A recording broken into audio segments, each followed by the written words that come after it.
a la noticia con Andrea Bernal. Hola, ¿qué tal? Bienvenidos. Soy Andrea Bernal. Esto es Zoom a la noticia. Vamos a enfocar nuestro lente hoy en Ecuador. Estos son los hechos.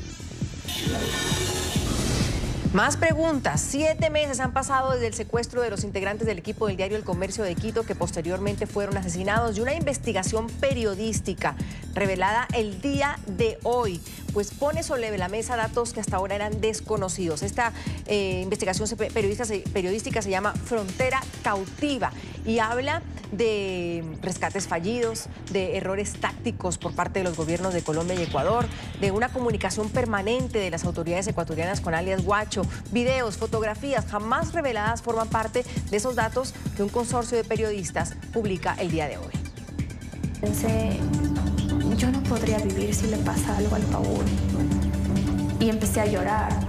Ese es el dolor que nunca se pierde.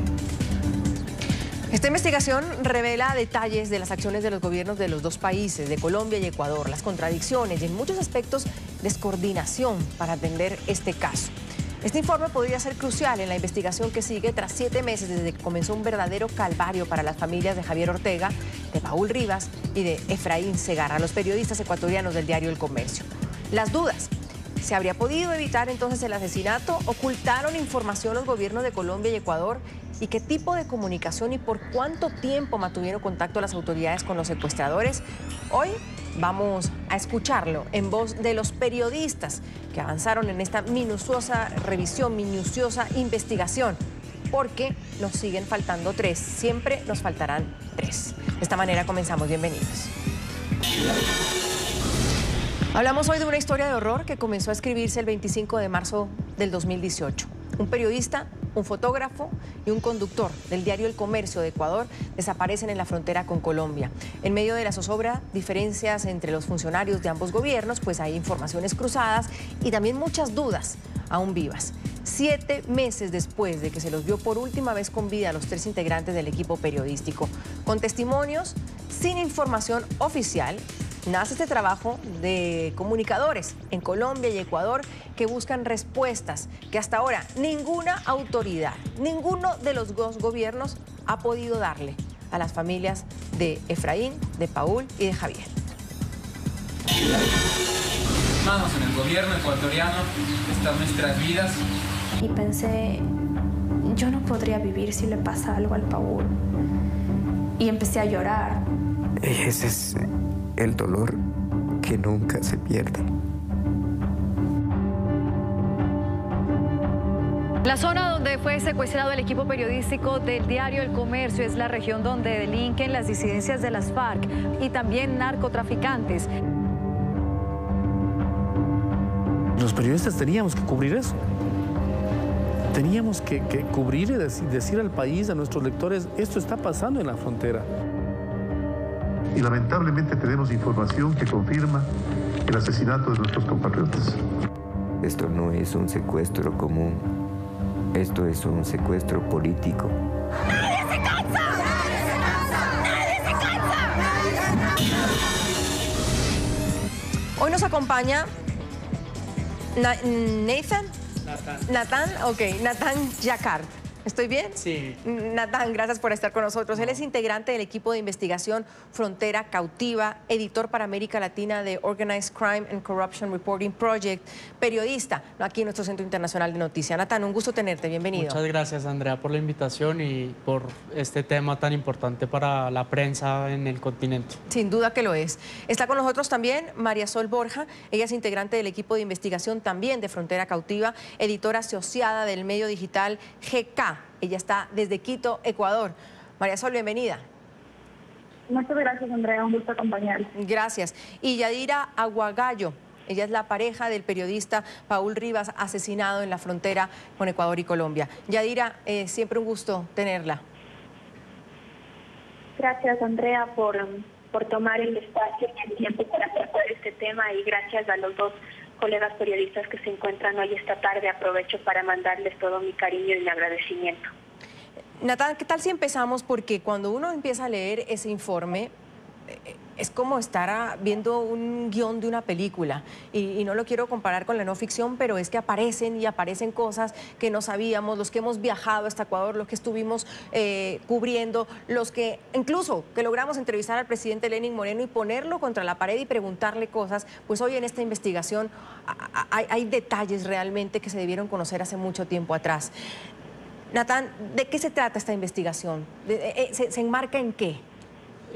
Pues una película, una tragedia realmente, yo diría una tragedia que se hubiera podido evitar, y nosotros cuando vivimos la noticia acá en Colombia decidimos que teníamos que hacer algo, y en paralelo en Ecuador un grupo de periodistas también reaccionó y dijo: frente a estos ataques lo que necesitamos es más periodismo, más investigación, y terminamos haciendo un grupo de unos 20 periodistas, 7 organizaciones distintas, para seguir investigando el tema, seguir encima, no olvidar lo que pasó, seguir pidiendo explicaciones. Definimos 4 grandes líneas de trabajo.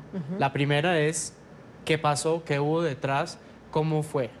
La segunda es en qué estaba trabajando Javier, qué sabía Javier justo antes de irse. La tercera, una crónica, 2 compañeras pudieron ingresar de nuevo a Mataje. Mataje es el pueblo donde los 3 periodistas fueron secuestrados, y se logró volver a este pueblo, que es un pueblo realmente sitiado en este momento por la violencia. Y la cuarta línea fue una investigación sobre el impacto que ha tenido esa militarización, porque la reacción de los gobiernos ha sido meter más tropas. Son cerca de 13.000 soldados que están concentrados en ese espacio pequeño de la frontera, y digamos que también mirar cuál ha sido el impacto a la población civil de estar metido en ese fuego cruzado entre estas organizaciones delincuenciales de alta peligrosidad y las tropas militares. María Sol, esta historia de terror, como lo denomina Natán, empezó un 25 de marzo y siguiendo entonces las líneas que ustedes pactaron o pautaron, mejor dicho, para esta investigación, ¿qué es el hallazgo más relevante en torno a qué fue lo que pasó? ¿Cómo lo secuestraron a Efraín, a Paul y a Javier? Bueno, yo creo que es difícil decir cuál es un hallazgo sumamente importante, porque en realidad es la suma de muchos hallazgos que han demostrado lo que decías al inicio, estos vacíos por parte de las autoridades, esta falta de respuestas. Las autoridades nos dijeron que iba a haber un procedimiento abreviado para los 3 detenidos, que Guacho pedía cambio de la liberación de los periodistas. Pudimos determinar que nunca hubo este procedimiento abreviado, a pesar de que las autoridades sabían, por ejemplo, que Guacho desde enero quería a estas 3 personas, y nunca respondieron oportunamente en torno a ese pedido. De igual manera, el canal de comunicación con el negociador se abre apenas una semana después del secuestro. Esa es una relación también importante. Si bien las autoridades mantenían diálogo con esta persona que se identificaba como Guacho, parte de su organización, no había una negociación directa con este personaje negociador que es Maldonado, que aparece apenas una semana después. Entonces, vamos por partes, Marisol. No, aquí nos toca ir por partes. Aquí nos toca ir por partes. No me bombardee todavía de esa manera. Por aquí toca ir por partes, porque sin duda uno empieza a quedarse como, ¿qué es lo que está diciendo María Sol? Ok, vamos por partes. Usted dice que nunca hubo esa intención de canje, nunca hubo esa intención de negociar, de la que siempre hablaron en un inicio los ministros en Ecuador, sobre todo el ministro de Interior, César Navas, en ese entonces, que decían, estamos negociando con Guacho. Podemos decir al menos que hay dudas. No podríamos decir que nunca hubo esta intención de negociar, pero el hecho de que no se haya pedido, de que nunca se abrió este procedimiento abreviado, que es el que les permitía legalmente liberar a estos detenidos a cambio de los periodistas, eso nunca ocurrió. María Sol, ¿hubo sí o no una persona que negociaba con Guacho? Y no solo por teléfono, sino que fue hasta el área, porque eso nos dijeron a los periodistas allá, que había un negociador. Hay una figura del negociador, hay una figura que es de esta persona Maldonado, que es la que aparece apenas una semana después del secuestro. Eso es una de las grandes preguntas que queda. ¿Por qué este supuesto negociador, esta persona que aparece negociando, aparece una semana después del secuestro? Nathan, también decía Marisol que Guacho quería a estas personas desde enero. ¿A qué se refiere? Ahí es otra que me quedo... Esto es una novedad. Sí, pues logramos establecer que desde el mes de enero la policía tenía un canal de comunicación abierto con Guacho o hombres del grupo de Guacho que se hacían, digamos, portavoces, y la comunicación fue permanente vía WhatsApp durante todos esos meses que... La policía ecuatoriana con las disidencias. Ajá. Ok.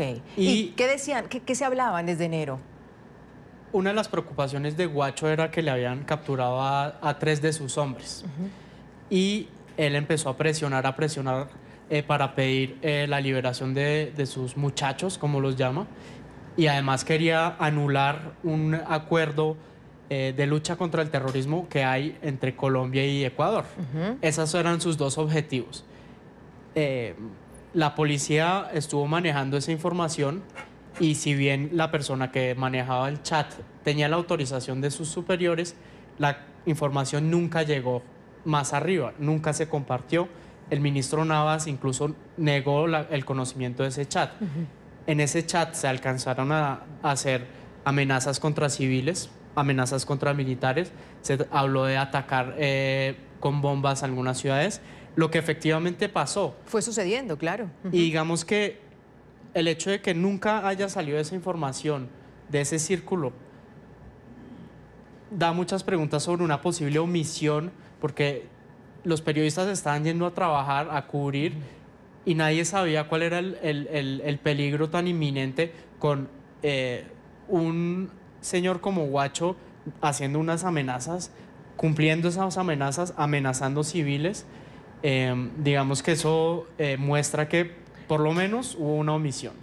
Voy a otra cosa, Marisol. Entonces, si hubo esta omisión, pregunto yo, ¿podríamos decir que este secuestro fue al azar? Es decir, las disidencias de las Guachos se encontraron con Javier, con Paul y con la otra persona en la frontera y los secuestraron. A veces, como se encuentran a la gente, se la secuestran y se los llevan. ¿O había algo quizás planificado detrás de este secuestro? El hecho de que Javier, en este caso, haya ido tantas veces a la frontera, sí hace pensar que pudieron haber observado que era una persona que regresaba recurrentemente a la frontera, y eso pudo haber generado interés de alguna manera en las disidencias, porque sabían que tarde o temprano iba a estar ahí. No podemos decir concretamente si fue direccionado contra Javier Arteaga, pero pensando en lo que hemos encontrado, analizando las libretas que él tenía, cerca de 50 libretas que fueron analizadas gracias al acceso que la familia nos permitió tener, pues sí se da un contexto de que él conocía la zona, y que incluso se puede establecer que él conocía que existía, una fuente le había contado que existían estos chats entre las disidencias y esta persona que es miembro de la policía. Es decir, que Javier... ¿Se puede determinar, Nathan, en qué estaba trabajando Javier? Digamos que Javier estaba cubriendo el comercio, tenía una política de estar cubriendo en permanencia la frontera. Lo que estaba pasando en ese momento en Ecuador, el país nunca lo había vivido. Y eran 2 equipos, uno liderado por Javier y había otro compañero del comercio que trabajaba con él. Él tenía conocimiento justo antes de irse de la existencia de ese canal de comunicación. No sabía de qué se estaba hablando, no sabía quiénes, pero sabía que había un canal de comunicación entre autoridades y Guacho. Trágicamente, el secuestro, la primera autoridad que la sabe es esta persona que estaba manejando el canal de comunicación. Es una paradoja porque justo la información que Javier conocía fue a través de ese canal que Guacho, de una manera bastante despectiva, y eso también es una revelación, este chat donde él anuncia que tiene 3 periodistas de Quito, le dice al mayor de la policía qué va a hacer, tiene 10 días o si no los desaparezco, y después se manda una primera foto donde salen los 3 compañeros del comercio. En la primera foto, eso es más o menos 6-7 horas después del secuestro. Yadira, qué pena tenerla ahí tanto tiempo, pero tratando como de atar cabos y lograr entender. Cuando usted escucha todo esto, ¿qué piensa?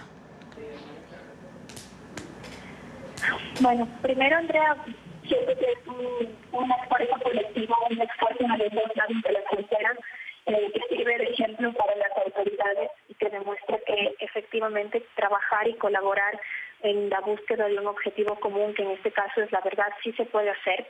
Se puede hacer cuando hay la intención de hacerlo y se puede hacer cuando hay una búsqueda legítima de la verdad. Lamentablemente no advertimos del mismo grado de colaboración y de trabajo conjunto de los dos países para revelar por qué fueron secuestrados y asesinados Paul, Javier y Efraín. Lo que hemos leído el día de hoy en la serie de reportajes de Frontera Cautiva solamente reafirman para nosotros que los sistemas de justicia de los dos países no van a poder ofrecernos verdad, memoria y justicia, y que esas tres condiciones las tenemos que empezar a buscar en el periodismo independiente, en el periodismo de investigación.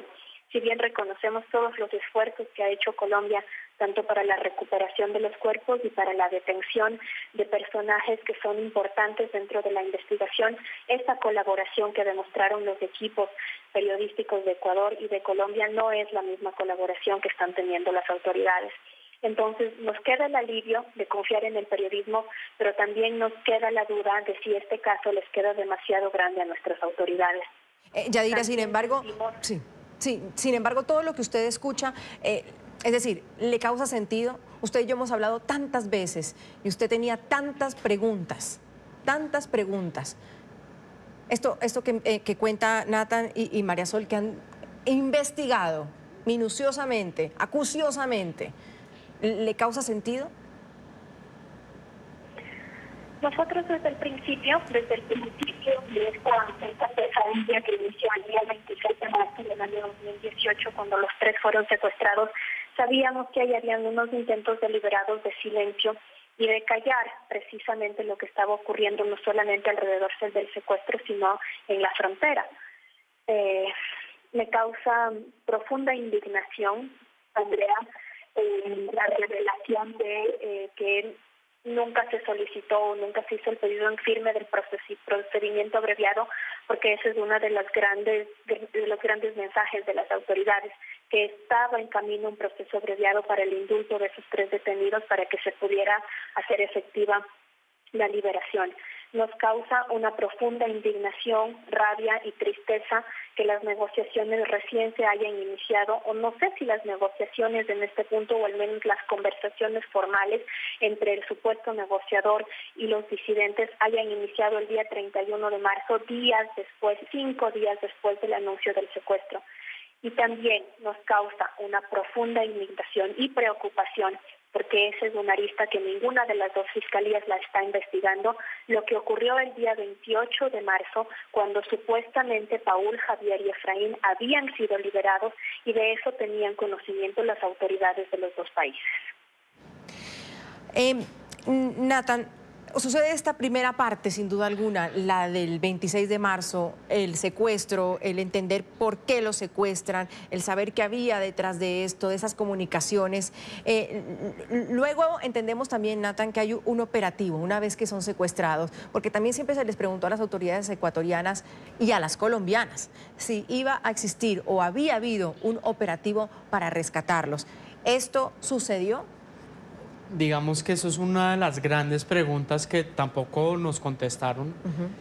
El secuestro es el 26, 2 días después, a eso de las 6 de la tarde, 6, 7 de la tarde, el periódico El Tiempo de Bogotá anuncia, basado en una alta fuente militar, que iban a ser liberados, que la liberación era un hecho. Eso se alcanzó a celebrar en Quito, entre los colegas, amigos y familiares, y establecimos que el gobierno de Ecuador alcanzó a movilizar a un fiscal a la ciudad fronteriza de San Lorenzo para que esperara la llegada de los secuestrados. Tenemos además un mensaje interno en jerga militar donde básicamente se dice que están llegando los 13 individuos secuestrados y que hay que esperar a que lleguen. Tenemos todos esos elementos que muestran que algo pasó. Además, pues a través de los familiares y otras fuentes establecimos que la persona que le dio esta información al periódico El Tiempo y también compartió esa información con el gobierno era ni más ni menos que el entonces ministro de Defensa, Luis Carlos Villegas. Algo pasó ese día, algo pasó. Se movió personal, los militares se prepararon, el ministro de Defensa colombiano estuvo compartiendo esa información.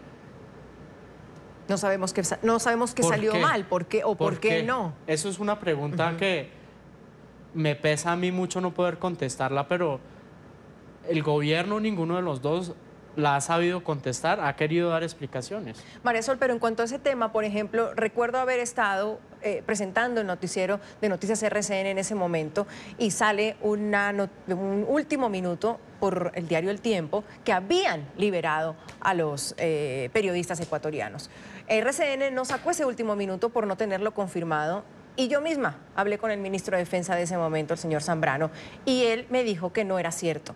Entonces uno no entendía cómo desde Colombia celebraban y las autoridades decían que ya estaban libres, y en Ecuador las dos autoridades, las importantes, César Navas y el ministro Interior y el ministro de Defensa, nos decían, eso no es verdad, no sabemos de qué están hablando, déjalo verificamos.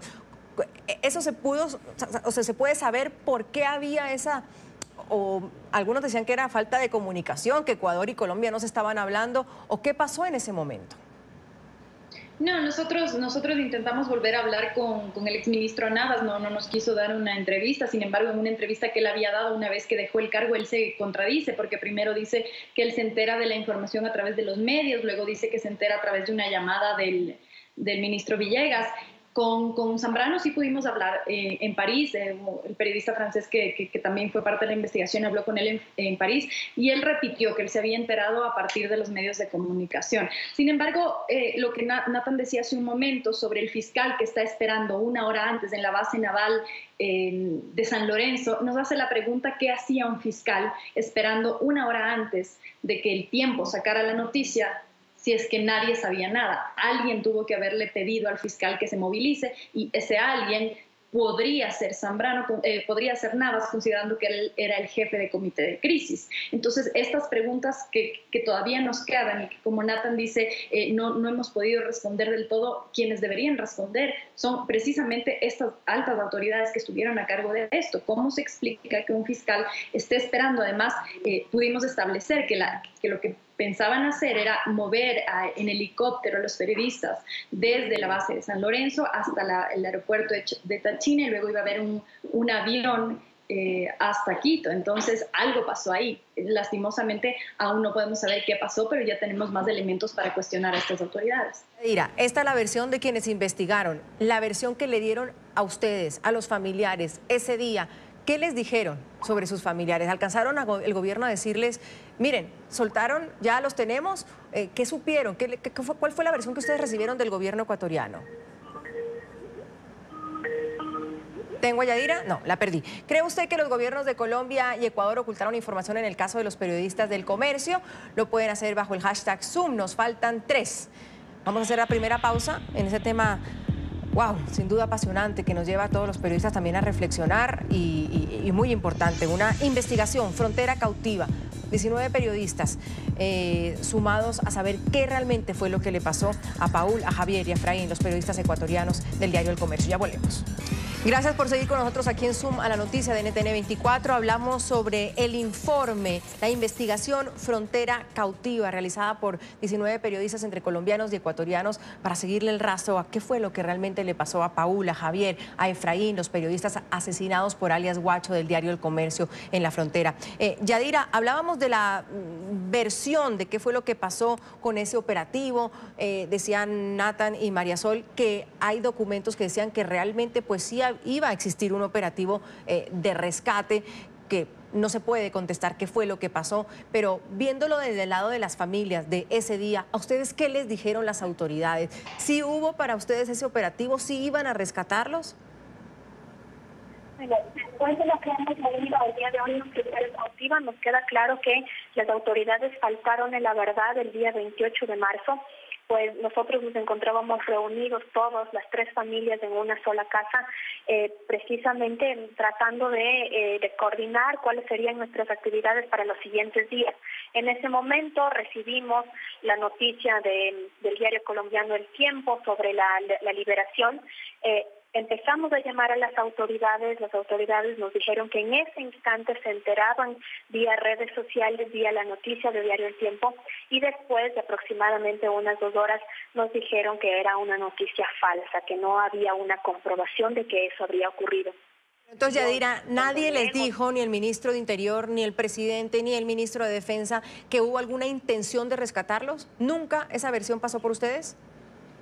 Durante el día 28 y lo posterior nunca se nos informó que al menos existía una intención de hacerlo, si es que eso ocurrió, y específicamente ese día 28 nosotros fuimos quienes llamamos a las autoridades a preguntarles qué ocurre con esa noticia publicada por Diario El Tiempo. La respuesta fue que se acababan de enterar por Diario El Tiempo de esta supuesta liberación, que no podían confirmarlo, y 2 horas después nos dijeron que era una noticia falsa. Sin embargo, leyendo el reporte de Frontera Cautiva, uno mira como un fiscal fue movilizado hacia una base naval en San Lorenzo por órdenes de autoridades para que esperara ahí esa liberación. Uno puede mirar las entrevistas que se han hecho al señor César Navas durante estos meses, en los que él mismo afirma que había movimiento, que prepararon un helicóptero, que prepararon un avión, que la Secretaría Nacional de Comunicación preparaba una rueda de prensa para el día 29 de marzo para la supuesta liberación, y eso nunca pasó.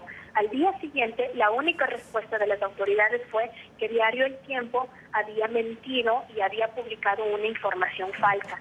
Sabemos que hasta el momento Diario El Tiempo no se ha retractado de esa información y siempre ha hablado de una alta fuente militar de muchísima confianza, y que en el reporte de Frontera Cautiva se establece quién podría ser esta alta fuente militar. Por lo tanto, nosotros creemos que ahí hay una falta a la verdad, y las dos fiscalías y los sistemas de justicia tienen que investigar alrededor de qué ocurrió el día 28 de marzo. Eso es fundamental y no se puede quedar fuera de las investigaciones, aunque las autoridades quieran insistir en que esa fue una noticia falsa.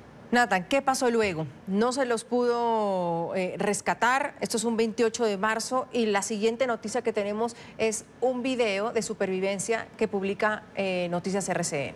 Sí, el 3 de abril llega una segunda prueba, digamos, de supervivencia. La primera había sido horas después del secuestro. Ellos todavía están vestidos con la misma ropa. Y que esa no se hizo pública, ¿no? Esa fue solo para las familiares. La publicamos esta mañana, pero hasta ahora no había sido pública. Y la que se publicó en ese momento, que fue pues una información de RCN, muestra ya ellos pues con vestidos distintos, ya pidiendo de nuevo que se negociara, llamando al presidente directamente a negociar, a acceder a la petición, a las 2 peticiones del grupo ilegal. Y nosotros establecimos a través de testimonios de la Fiscalía colombiana, donde acá, digamos, han tenido un proceso y han capturado a varios de los hombres del grupo de Guacho, cómo fue el recorrido. Entonces los estuvieron llevando en pequeñas fincas por la selva, en algunas partes los llevaban en unas lanchas, pero si uno mira el mapa y eso realmente, cuando yo vi el mapa del movimiento donde estuvieron, es un área muy pequeña.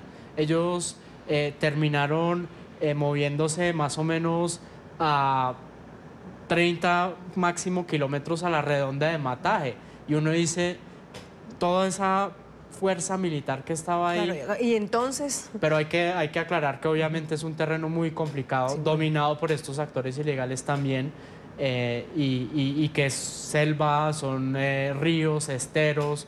Entonces, pues obviamente es más fácil decir eso cuando uno ve un mapa, pero yo quedé impresionado de saber que los estuvieron moviendo permanentemente. Cada 2 o 3 días los movían, pero se estuvieron moviendo en un área muy cocalera, en pequeñas fincas donde realmente es la zona, el corazón, digamos, de donde se mueve Guacho y su gente.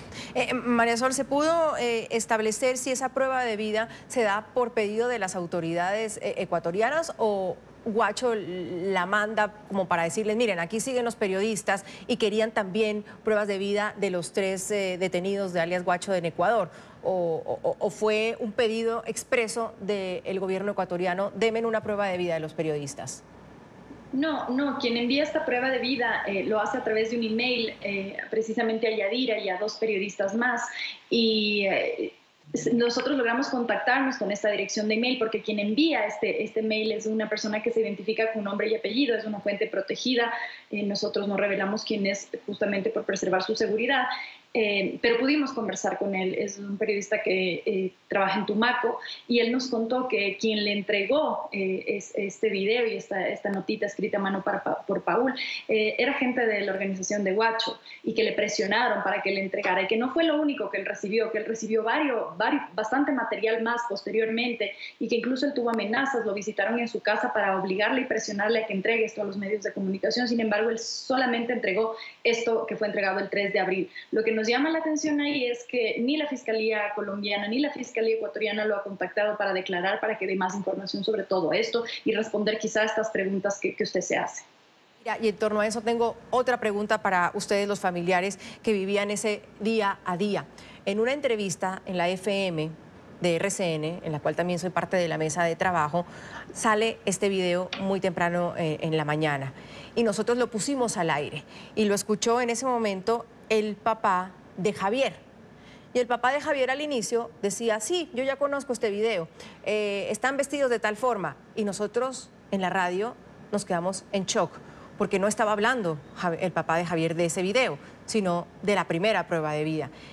El papá de Javier, así como el hermano de Paul, Ricardo, al aire en la radio, en la FM, no sabían de este video que en Colombia estaba empezando a circular, Yadira. ¿Ustedes cómo se enteraron de esta prueba de vida? ¿Nuevamente los llama el gobierno y les dicen, miren, tenemos esta prueba de vida?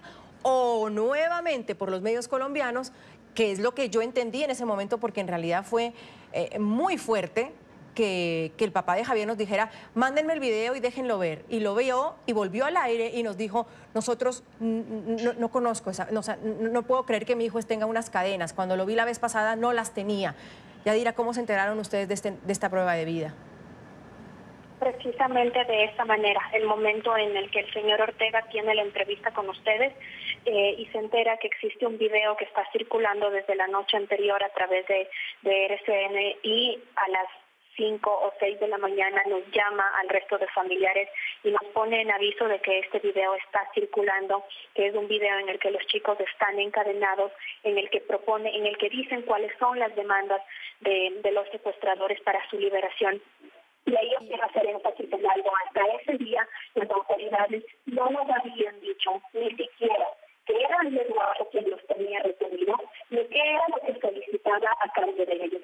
Cuando conocían desde el primer día por el chat, desde el canal de comunicación número 1 manejado por el oficial de la policía, y conocían desde el mes de enero cuáles eran las demandas de Guacho que se estaban haciendo en torno al secuestro.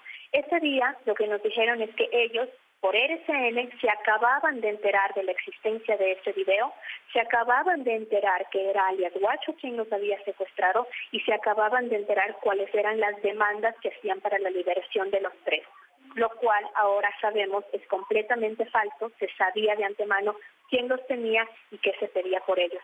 Para nosotros fue uno de los momentos más impactantes mirar ese video. Y después, ese 3 de abril a las 11 de la mañana, a mi correo electrónico personal ingresó la fotografía en la que se mira a los 3 periodistas encadenados, los videos en los que hacen las demandas de los secuestradores, y una fotografía adicional que es de una nota escrita a mano con el puño y letra de Paul Rivas. En la parte superior tiene mi nombre, y lo que pide es que las autoridades ingresen a un proceso de canje. El gobierno nacional, el gobierno ecuatoriano, siempre ha dicho que alias Guacho no tuvo la intención de negociar y que no existía otro modo de contactarlo, lo cual vuelve a ser falso. Existía otro canal de comunicación, que en este caso era el que se había abierto a través de la persona que nos envió el video y mi propio correo electrónico. De ahí que eso también tiene que ser investigado y nos apena y además nos avergüenza mucho que dentro de la indagación previa el parte que habla de eso conste de una hoja y no se hayan hecho más análisis sobre esa información recibida. Nathan, aquí estamos hablando sin duda de las autoridades ecuatorianas y bueno, porque los secuestrados eran ecuatorianos, pero también hablábamos en ese momento en qué pasaba la cooperación entre Ecuador y Colombia, por qué parecían tan incomunicados, tan perdidos. Incluso recuerda el inicio cuando el presidente Santos dice, no, los secuestraron en Ecuador y Guacho es ecuatoriano, entonces como una lavada de manos, y entonces luego la pelea se volvió, es que si era alias Guacho era ecuatoriano, colombiano, que creo que no venía al asunto, o si estaba secuestrado en Colombia o en Ecuador. ¿Qué pasaba entre las autoridades de ambos países? Pues digamos que está más que establecido que los secuestran en Ecuador a 100 metros de Colombia, pero inmediatamente pasan a territorio colombiano. Y todo el secuestro fue en Colombia, el asesinato fue en Colombia y digamos que obviamente las responsabilidades del Estado colombiano también son muy fuertes. A nivel de colaboración, pues sabemos que había algún intercambio de información, pero evidentemente no fue suficiente, no fue ideal. Sabemos que mandaron, por ejemplo, Colombia mandó a un agente, por ejemplo, del Gaula, que es en Colombia los agentes especializados en antisecuestro, para asesorar y mirar qué se podía hacer.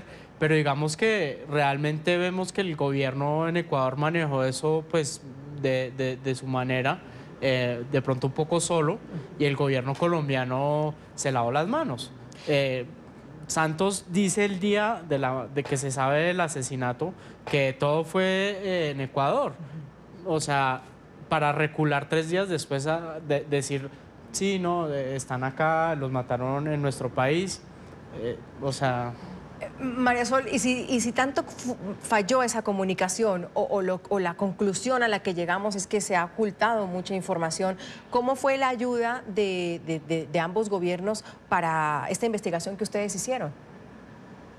Creo que ese es uno de los retos más grandes que tuvimos, el acceso a la información. Mucha de la información salió de la investigación que hay en Colombia. Hay un testigo protegido que nos ayudó, cuyo testimonio nos ayudó a establecer cómo había sido el trayecto de los colegas, cómo los habían trasladado desde Ecuador hasta Colombia e incluso cómo fue que los ejecutaron. Las fuentes han sido bastante cerradas. Hemos pedido entrevistas a todas las autoridades involucradas y hemos tenido muy poca respuesta. No pudimos hablar con el exministro Navas. La Fiscalía, por ser aquí en Ecuador, por ser una investigación en curso, tampoco nos ha dado respuestas. Hemos pedido al ex jefe de la UNACE. El único con el que pudimos hablar brevemente fue el exministro Zambrano desde París. Pero fuera de eso, las autoridades, tanto aquí como en Colombia, estuvieron muy cerradas a entregar información y a dar entrevistas para hablar sobre el tema. Entonces, creo que ese es uno de los temas pendientes que queda para las autoridades, todas las respuestas de estas preguntas que nos estamos haciendo ahora aquí y que probablemente los lectores se las hagan una vez que puedan reconstruir un poco mejor la historia y tener más elementos para saber lo que ocurrió. Llegamos al día fatídico porque hay un momento en donde se rompe el canal de comunicación entre el gobierno ecuatoriano y alias Guacho. Sí, el 7 de abril, digamos que hay un canal donde ellos hacen presión para que se liberen a estos 3 detenidos y no, como que nunca avanza. Se producen algunos videos desde la cárcel que se le envían a Guacho a través de WhatsApp, pero realmente no avanza, no hay nada que pasa. Se hace un poquito de presión para ver si se logra llegar a un juicio y a una condena rápida, express, para que haya un perdón presidencial, pero realmente no se ve que haya una intención real de hacerlo y el 7 se rompen las comunicaciones y digamos que en ese momento César Navas, el entonces ministro del Interior, ya dice que hay 4 posibles salidas al asunto y entre esas la peor, que fue la que efectivamente pasó. Sabemos que ellos fueron movilizados entonces entre estas distintas veredas y pequeñas fincas cocaleras de esta región y en la noche, no está establecida exactamente la fecha, pero en una noche que dicen que estaba lloviendo, pues los asesinan, sí, con un tiro en la nuca Yadira, frente a eso, usted siempre me preguntaba por qué se rompe esa comunicación. Me acuerdo que lo hablábamos en Quito y usted me decía, nunca nos dijeron por qué razón dejaron esa supuesta negociación. Incluso después nos recordamos al presidente Lenin poniendo un ultimátum a alias Guacho. ¿Ustedes como familia les dijeron en qué momento se rompe la comunicación o les dicen, miren señores, vamos a dejar de negociar con alias Guacho, nosotros no negociamos con terroristas? ¿En algún momento tuvieron ustedes esa posición del gobierno ecuatoriano? No, Andrea, nunca tuvimos la postura de hablarnos con la plena verdad y de darnos información suficiente para que nosotros podamos tomar decisiones en el momento que posiblemente habrían cambiado el curso de las cosas. Nosotros podemos entender las presiones a las que estaba sometido el gobierno ecuatoriano, pero lo que no podemos entender es la falta de la verdad, y lo que no podemos entender es que no hayan sido transparentes con nosotros, que éramos las personas que teníamos legítimo interés sobre la vida de nuestros seres queridos. Y ahí yo quiero comentar que precisamente el día 7 de abril, cuando se rompe el canal de comunicación, es el día en que las autoridades llaman a los 3 representantes de las familias que integraban el comité de crisis para decirles que todo está bajo control, que las cosas avanzan, que la situación es un poco tensa, pero que está controlada. Y era el mismo día en que se había roto las comunicaciones con las disidencias. Nunca nos dijeron que la comunicación se había cortado, nunca nos dijeron que frente al envío del video en el que uno de los detenidos habla, no había habido mal respuestas dentro de ese canal de comunicación. Eso lo llegamos a saber mucho después, cuando pudimos ya finalmente ingresar a la Fiscalía y hacer la revisión de la indagación previa. Y eso solamente demuestra una falta de transparencia y una falta, la verdad, en momentos críticos, en momentos en que sus familiares, los familiares de Paul Rivas, de Javier Ortega y de Efraín Segarra merecían saber la verdad. Vamos a otra pausa aquí en Suma la Noticia y le preguntamos hoy a nuestros televidentes si cree usted que los gobiernos de Colombia y Ecuador ocultaron información en el caso de los periodistas del diario El Comercio. El hashtag de hoy es Zoom, nos faltan 3. Y Carlos ya nos dice en nuestro Twitter que esta investigación periodística es muy valiosa porque creo que ambos gobiernos quisieron ocultar información. Laura también comenta que es lamentable que ninguno de los dos países quería hacerse responsable de la seguridad de los periodistas secuestrados. Hubo muchas contradicciones y lamentablemente no pudimos tenerlos de vuelta. Y Natalia dice que sí había una comunicación entre Guacho y la policía de Ecuador. ¿Por qué no intervinieron desde el primer momento en que los periodistas fueron a la frontera, aún sabiendo el riesgo que corrían? Aquí terminamos el programa, pero sin obviar las opiniones de nuestros televidentes cuando preguntamos si cree usted que los gobiernos de Ecuador y Colombia ocultaron información en el caso de los periodistas del diario El Comercio. Rápidamente leemos que Jimena nos dice que ambos países aún deben muchas explicaciones sobre el asesinato de los periodistas. No es justo que si hubo comunicación entre el grupo armado y los policías de frontera, pues no se hayan tomado medidas de protección. Tenemos más. Antonio también nos dice que hay detrás de las nuevas pruebas conseguidas luego de tanto tiempo y por qué ninguno de los mandatarios se ha pronunciado. Si ya las comunicaciones se tenían desde el principio, ¿por qué no fueron reveladas al pueblo que clamaba por la liberación? Y también tenemos la de Michael, dice cada vez es menos lo que hace el gobierno por la vida de los ciudadanos. Estos periodistas aún siendo informados por la misma autorizada policía fronteriza del peligro que corrían, nadie se interpuso para que ellos no cruzaran.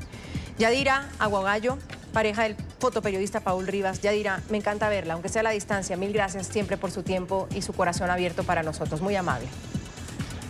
Andrea, muchas gracias. Gracias a Nathan Yacar, él es integrante del equipo de investigación Frontera Cautiva. Nathan, gracias por compartir esto con otros colegas. Qué bueno, Andrea, enterarnos de que ustedes también están detrás de esto. Muy amable. Gracias. Y María Sol Borja, integrante del equipo de investigación también de Frontera Cautiva. María Sol, un abrazo. Gracias. Gracias, Andrea. Un gusto. Yo soy Andrea Bernal. Nos vemos mañana con otros temas de debate.